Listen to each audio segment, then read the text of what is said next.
Fred, c'est quoi une langue flexionnelle? J'ai entendu ce terme en classe aujourd'hui et je ne suis pas sûr de comprendre. Ah, bonne question, Jamy. Une langue flexionnelle, c'est un concept fascinant. Une langue flexionnelle, c'est comme un jeu de construction avec des mots magiques. Les mots peuvent se transformer pour exprimer différentes idées. Imagine que chaque mot peut changer de forme pour dire des choses différentes. Par exemple, un mot peut changer pour indiquer le temps, le nombre ou même le genre. Comme un caméléon qui change de couleur? C'est incroyable! Exactement. Les mots s'adaptent à leur contexte, tout comme un caméléon s'adapte à son environnement. Par exemple, en français, on dit un chat pour un seul chat.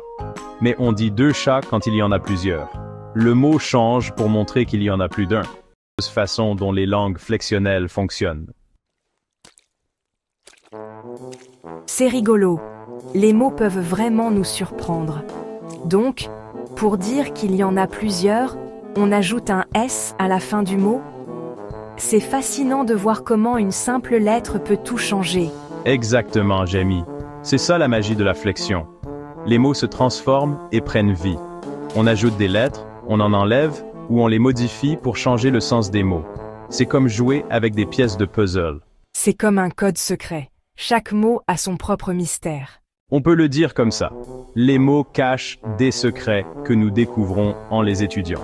Et le français adore les codes secrets. Chaque conjugaison, chaque flexion est une nouvelle aventure. Par exemple, on dit « je mange au présent », mais je mangeais au passé. C'est incroyable de voir comment le temps change les mots. Mais pourquoi le français est-il si compliqué? Pourquoi ne pas dire « je mange pour le présent et le passé » ? C'est vrai que parfois, le français aime bien se compliquer la vie. Mais c'est ce qui le rend aussi riche et intéressant. Mais est-ce que c'est comme ça pour toutes les langues? Eh bien, figure-toi que non, Jamy.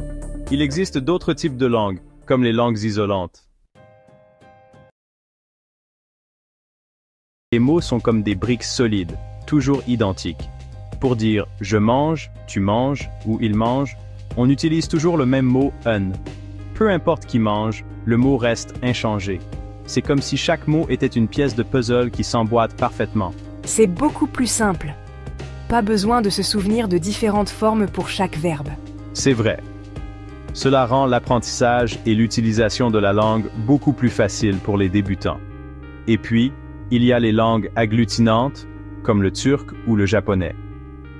Ces langues ajoutent des petits morceaux aux mots pour changer leur sens. Elles ressemblent un peu aux langues flexionnelles, mais au lieu de modifier un mot, on lui ajoute des petits morceaux, comme des Legos. Chaque morceau a une signification spécifique et s'ajoute au mot de base pour créer de nouveaux sens. Par exemple, en japonais, on peut ajouter des suffixes pour indiquer le temps, la négation ou la politesse. C'est comme construire une phrase avec des pièces de Lego, chaque ajout apportant une nouvelle nuance. C'est fascinant. Chaque langue a sa propre façon de fonctionner. Exactement. Prenons l'exemple du turc. Pour dire dans mes maisons, on prend le mot ev, maison, on ajoute les pour le pluriel, im pour mes et de pour dans. C'est comme assembler un puzzle. Incroyable. Et l'arabe, c'est comment? Ah, l'arabe est une langue très spéciale, Jamy. Elle utilise à la fois la flexion et l'agglutination. C'est-à-dire? Par exemple, pour dire j'ai écrit, en arabe on dit katabtu. Le mot de base kataba signifie écrire. On a ajouté un tu à la fin pour dire j'ai. C'est de la flexion, ça? Exactement. Mais l'arabe peut aussi agglutiner. Par exemple, pour dire et je n'écrirai pas, on dit walan aktub. On a ajouté wa pour et, lan pour la négation et aktub pour j'écrirai. Ouah! Les langues sont vraiment pleines de surprises. Apprendre une nouvelle langue, c'est comme partir à l'aventure et découvrir un nouveau monde. Chaque langue est unique, avec ses propres règles et ses propres secrets. Tu l'as dit, Jamy. Alors, prêt pour une nouvelle aventure linguistique, Fred? Toujours prêt, Jamy.